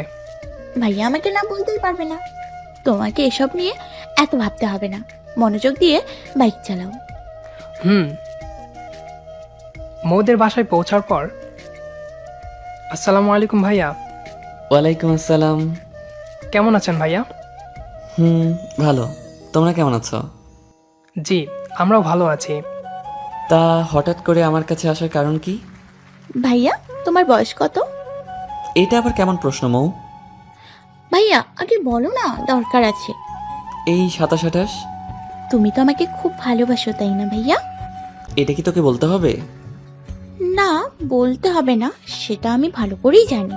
তবে ভাইয়া, আমার একটা কথা তোমাকে রাখতে হবে। একটা কেন রে? তুই যা বলবি আমি তাই করব। তোর জন্য আমি মরতেও দ্বিধাবোধ করব না। আগে আমি তোমার সাথে ছিলাম, তোমার ভালো মন্দ সব ব্যাপারে খোঁজ খবর রাখতাম, কিন্তু এখন তো আর থাকি না। তোমাকে যে আদর যত্ন করবে এমন কেউ বাসায় নেই, তাই বলছিলাম কি, তুমি বিয়েটা করে ফেলো, বয়সও তো কম হলো না। বিয়ে? তাও আবার আমি? কেন ভাইয়া? আমি গুন্ডা মাস্তান, আমাকে কে বিয়ে করবে? তুমি একবার শুধু রাজি হও, বাকিটা আমি দেখছি। মৌ, বিয়ে বাদে কথা বলা যায় না? প্লিজ প্লিজ ভাইয়া রাজি হয়ে যাও প্লিজ। আচ্ছা যা, এত করে যখন বলছিস আমি বিয়ে করব। আমার লক্ষ্মী ভাই, তুমি তাহলে রেডি হয়ে নাও, আজকে রাতে তোমার বিয়ে, কেমন? কি? আজকে রাতে বিয়ে মানে? মেয়ে ঠিক করাই আছে, শুধু কাজী ডাকবো আর বিয়েটা সম্পূর্ণ করব। এসব পাগলামির মানে কি মৌ? আহ ভাইয়া, এত প্রশ্ন করিও না তো, তুমি বরং বিয়ের জন্য রেডি হও। আরে আমার কথাটা তো শুনবি একবার। আচ্ছা বলো। আমি একটা মেয়েকে ভালোবাসি। কি? মেয়েটার নাম রিয়া। দীর্ঘ 6 বছর ধরে আমাকে ভালোবাসে, কিন্তু আমি বারবার তার ভালোবাসাকে উপেক্ষা করেছি, কারণ আমি গুন্ডা মাস্তান। আমি চাইনি আমার কারণে রিয়ার জীবনটা নষ্ট হয়ে যাক, তাই তাকে বারবার ফিরিয়ে দিয়েছিলাম। সত্যি কথা বলতে তাকে বারবার ফিরিয়ে দিতে আমারও অনেক কষ্ট হতো, কিন্তু আমার হাত দুটো যে বাঁধা। এখন যখন বিয়ে করতেই হবে তখন রিয়াকেই করব, কারণ রিয়া যদি জানে আমার বিয়ে হয়েছে তাহলে সে আত্মহত্যা করতে দুবারও ভাববে না। তুমি আগে কখনো তো এই বিষয় নিয়ে আমার সাথে কথা বলোনি, কিন্তু আমি যার সাথে বিয়ে ঠিক করেছি তাকে যে কথা দিয়েছি, এখন আমি যে তাদের কাছে ছোট হয়ে যাব। এখন কি করতে বলিস আমাকে? তুমি কি চাও আমি কারো সামনে মাথা নত করি? না, কখনোই না। আমার বোন একমাত্র আল্লাহ ব্যতীত কারোর সামনে মাথা নত করবে না। তাহলে আমি এখন কি করব তুমিই বলো। আচ্ছা ঠিক আছে, তোর পছন্দ করা মেয়েকে আমি বিয়ে করব, তবুও তোকে ছোট হতে দিব না। এই কথা বলে রাকিব ভাইয়া রুমে চলে গেল। কি ব্যাপার, এভাবে হাঁ করে তাকিয়ে আছো কেন? মৌয়ের অভিনয় দেখে আমি অবাক হয়ে গেছি, তাই হাঁ করে মৌয়ের দিকে তাকিয়ে আছি। তুমি এত ভালো অভিনয় করতে পারো? ক্যালমাটা কেমন ছিল? পুরাই অস্থির। এবার তাহলে চলো বিয়ের কাজগুলো সেরে ফেলি। চলো। এখন রাত 9টা বাজে। রাকিব ভাই আর আমি কাজী অফিসে বসে আছি, আর মৌ রিয়াকে নিয়ে আসতে গেছে। 10 মিনিট পর মৌ রিয়াকে নিয়ে কাজী অফিসে উপস্থিত হলো, সাথে রিয়ার বাবা মাও আছে। রাকিব ভাই মন খারাপ করে আছে, চেহারাটা শুকিয়ে গেছে। বেচারা ভেতরে ভেতরে কত যে কষ্ট পাচ্ছে, দুঃখ হচ্ছে তার জন্য। রিয়া ঘোমটা দিয়ে থাকায় রাকিব ভাই রিয়ার চেহারাটা দেখতে পারছে না। 10টা নাগাদ বিয়ের কাজ সম্পূর্ণ হলো। ভাইয়া ভাবি চেহারা দেখবেন না? না থাক, বাসায় গিয়ে একেবারে দেখবো। এখন চল বাসায় যাই। তুমি যা ভালো মনে করো। বাসায় চলে আসার পর আমি আর রাকিব ভাই নিচে বসে আছি, আর মৌ রিয়াকে নিয়ে রুমে। ভাইয়া মন খারাপ করিয়েন না, দেখবেন ভাবিকে দেখার পর ওই মেয়েটাকে ভুলে যাবেন। না জানি রিয়া মেয়েটার কি হয়। ভাইয়া যাও রুমে যাও, ভাবি তোমার জন্য অপেক্ষা করছে। রুমে গিয়ে আর কি করবো রে? আহা ভাইয়া যাও তো, তোমার জন্য রুমে একটা সারপ্রাইজ অপেক্ষা করছে। রাকিব ভাই রুমে যাওয়ার পর আমি আর মৌ অট্র হাসিতে মেতে উঠলাম। ভাবিকে দেখার পর ভাইয়ার যে অবস্থা হবে ভাবতে আমার হাসি পাচ্ছে। যা বলছো। আমি আর মৌ বসে বসে গল্প করছি, হঠাৎ করে কোথা থেকে জানি রাকিব ভাই এসে মৌয়ের কান টেনে ধরলো। ভাইয়া কি করছো, লাগছে তো? লাগুক, লাগার জন্য ধরেছি। আমার সাথে ফাইজলামি করিস? হ্যাঁ ভাইয়া এই সব কিছু শাহরিয়ার প্ল্যান ছিল। কি? মৌকে ছেড়ে দিয়ে আমার সামনে এসে দাঁড়ালো। আমি তো মনে মনে দোয়া দরুদ পড়া শুরু করে দিয়েছি, এই বুঝি মার খাই। কিন্তু না, যেটা ভেবেছিলাম সেটা হলো না। কোনো কিছু বুঝে ওঠার আগেই রাকিব ভাই আমাকে জড়িয়ে ধরলো। তোমাকে যে কিভাবে ধন্যবাদ দিব শাহরিয়ার। আপনি আমার আপনজন, আপনার জন্য এটুকু তো করতেই পারি।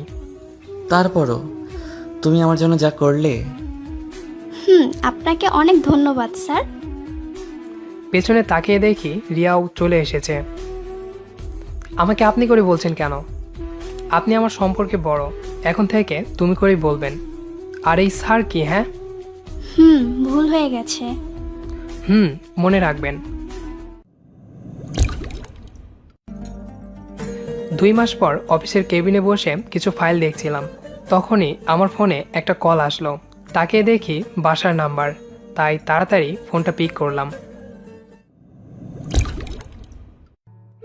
শাহরিয়ার, মা বলো। বাবা, বৌমা হঠাৎ করে মাথা ঘুরে পড়ে গেছে। তোর বাবা ডাক্তার নিয়ে এসেছে, তুই একটু তাড়াতাড়ি বাসায় চলে আয়। কি? আমি এখনই আসতেছি মা। মৌ মাথা ঘুরে পড়ে গেছে এই কথা শুনে আমার পায়ের তলা থেকে মাটি সরে গেল। আর 1 সেকেন্ডও দেরি না করে বাইকটা নিয়ে বাসার দিকে রওনা দিলাম। মৌয়ের যদি কিছু হয়ে যায় তাহলে আমি আর বেঁচে থাকতে পারবো না, কারণ অনেক ভালোবাসি মৌকে, নিজের থেকেও বেশি। সময়ের সাথে সাথে আমার টেনশনও বাড়তে থাকলো, তাই বাইকটা ফুল স্পিডে টেনে বাসায় আসলাম। বাসায় এসে ডাক্তারের কাছ থেকে যা শুনলাম তা শুনে আমি হাসবো নাকি কাঁদবো বুঝতে পারছি না। কি হয়েছে ডাক্তার সাহেব মৌয়ের? এত অস্থির হওয়ার কি আছে? কিছু হয়নি, তুমি বরং মিষ্টি নিয়ে আসো। এটা কেমন কথা বললেন? হ্যাঁ, আমার বউ অসুস্থ আর আপনি আমাকে মিষ্টি আনতে বলছেন? আরে পাগল ছেলে, এই সামান্য কথাটা বুঝতে পারলে না? তুমি বাবা হতে চলেছো, তাই মিষ্টি নিয়ে আসতে বললাম। কি?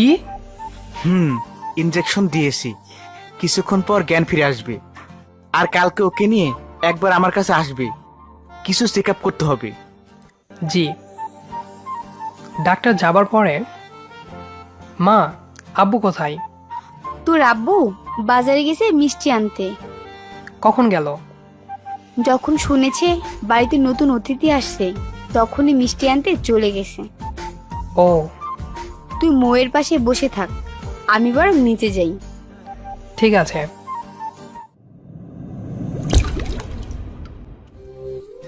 মা চলে যাওয়ার পর আমি মৌয়ের পাশে গিয়ে বসলাম। আজকে কেন জানি মৌকে দেখতে আগের চেয়ে একটু বেশিই মায়াবী লাগছে। কি সুন্দর ঘুমিয়ে আছে। আমি বাবা হব ভাবতেই জানি কেমন কেমন লাগছে। মৌয়ের হাত দুটো আমার হাতের মুঠোয় নিয়ে চুমু খেলাম।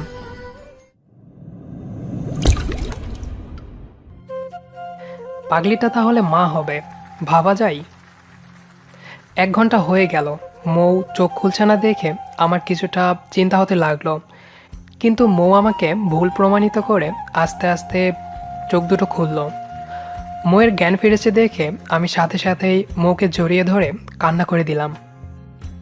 এই পাগল, তুমি এভাবে কান্না করছো কেন? এই দেখো, আমি একদম ঠিক আছি। এটা দুঃখের কান্না নয় পাগলি, এটা সুখের কান্না। মানে? তুমি কি কারণে অজ্ঞান হয়েছিলে জানো? না, হঠাৎ করে মাথাটা চক্কর দিয়ে উঠলো আর আমি জ্ঞান হারিয়ে ফেললাম। পাগলি, তুমি মা হতে চলেছ। কি সত্যি?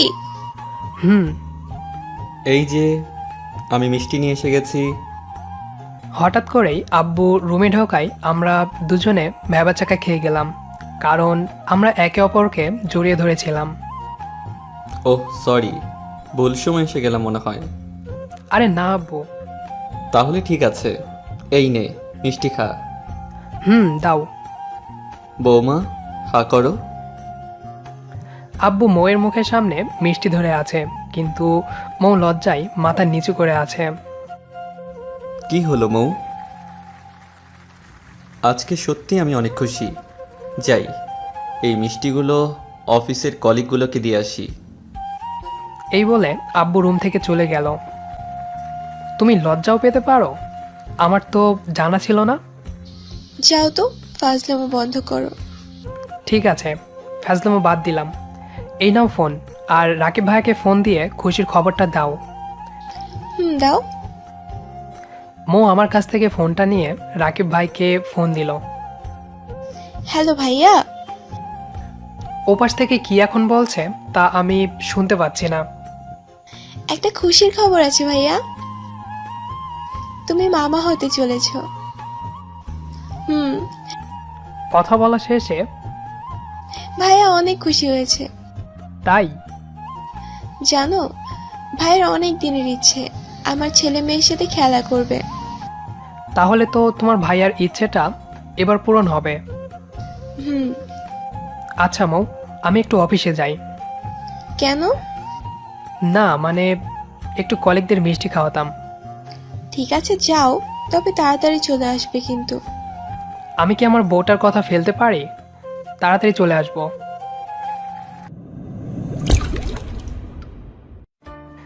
বাইকটা নিয়ে মিষ্টির দোকান থেকে মিষ্টি কিনে অফিসে চলে আসলাম। অফিসের সকলকে সুসংবাদটি দিয়ে স্যারের সাথে দেখা করে 2 ঘন্টার মধ্যেই আবার বাসায় ব্যাক করলাম। বাসায় আসার পর মা আমাকে বলল,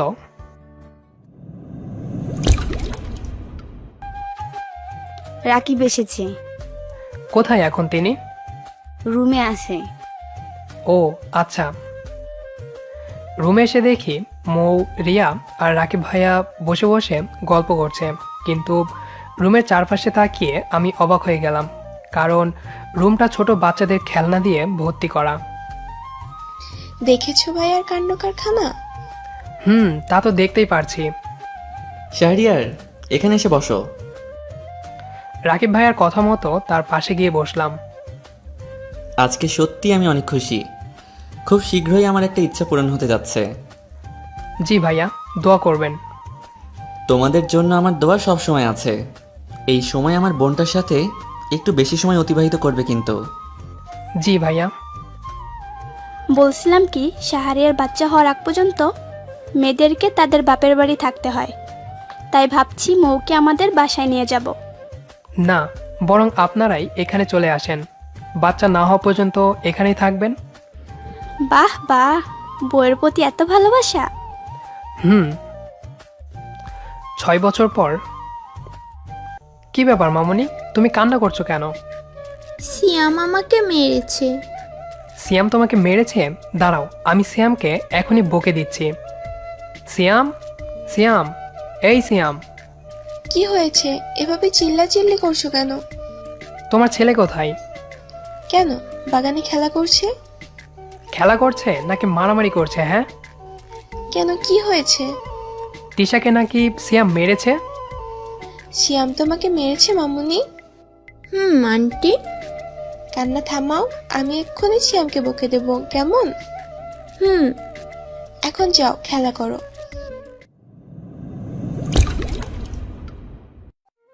আপনারা এতক্ষণ থেকে নিশ্চয় ভাবছেন তিশা আর সিয়ামকে। এত ভাবার কিছু নেই। সিয়াম হচ্ছে আমার ছেলে। আমার ছেলে বললে ভুল হবে, ওইটা মৌয়ের ছেলে। মায়ের সব স্বভাব ওর মধ্যে বিদ্যমান। আর তিশা হচ্ছে রাকিব ভাইয়া আর রিয়ার মেয়ে, সিয়ামের থেকে 1 বছরের ছোট। রাকিব ভাইয়া কোথায়? একটু বাইরে গেছে, চলে আসবে হয়তোবা। ওই তো চলে এসেছে। শাহরিয়ার, কখন আসলে অফিস থেকে? এই তো ভাইয়া, এখনই আসলাম। ও আচ্ছা, তা মৌ, তিশা আর সিয়াম কোথায়? আছে ভাইয়া, দাঁড়াও আমি নিয়ে আসতেছি। তাহলে আমার বাসায় যাও না কেন? ভাইয়া, সময় হয়ে ওঠে না, অফিসে প্রচুর কাজের চাপ। তারপরও সময় করে আসতে পারো না? মামা, আমাকে সাথে নিয়ে যাবে না? কথা বলতে বলতেই মৌ তিশা আর সিয়ামকে নিয়ে আসলো। নিয়ে যাব। তোমাকে নিতেই তো এসেছে। আব্বু, ওকে নিয়ে যাব না, ও খালি আমাকে মারে। না মামুনি, এমনটা বলতে নেই। আর সিয়াম, তিশা তোমার কি হয়? হ্যাঁ, বউ। তাহলে বউকে মারো কেন? বউয়ের গায়ে হাত তুলতে নেই, বুঝলে? ঠিক আছে, আর মারবো না। এই তো গুড বয়। আচ্ছা, আজকে তাহলে আমি আসি। ঠিক আছে ভাইয়া। তিশা আর সিয়ামকে নিয়ে রাকিব ভাইয়া চলে গেল। রাতে ছাদে বসে বসে আকাশের দিকে তাকিয়ে আছি। হঠাৎ করে মৌ এসে আমাকে জড়িয়ে ধরলো। কি ব্যাপার, এত আলগা পিরিত কেন? এটা তোমার কাছে আলগা পীড়িত মনে হচ্ছে? যাও, তোমার সাথে কথা নেই। আমার বউটা দেখি অল্পতেই অভিমান করে বসে। আলগা পীড়িত দেখাবা না, ছেড়ে দাও আমাকে। আমার কথা আমাকে ফিরিয়ে দিলে? তুমি যা ভাববে। আচ্ছা, যাই হোক, বলছিলাম কি, আমাদের তো একটু পরিবার পরিকল্পনার দিকেও নজর দেওয়া উচিত। মানে? বলছিলাম কি, সিয়ামের জন্য একটা বোন আনার ব্যবস্থা করা যায় না? শখ কত? অনেক শখ। হবে না। ঠিক আছে, কি আর করা। মন খারাপ করে বসা থেকে উঠে চলে যেতে ধরলাম, কিন্তু যেতে পারলাম না, কারণ মৌ আমার হাতটা টেনে ধরলো। কি হলো, কোথায় যাচ্ছ? রুমে। শখ পূরণ করবে না? না, লাগবে না। বাবুটা দেখি রাগ করেছে। আমি কারো বাবু। আর কিছু বলতে পারলাম না, তার আগেই মৌ আমার ঠোঁট জোড়া বন্ধ করে দিল। এ ভাই, আপনারা এখনো আছেন যে? দেখছেন না আমি শখ পূরণ করছি? আপনারা এখন আসতে পারেন।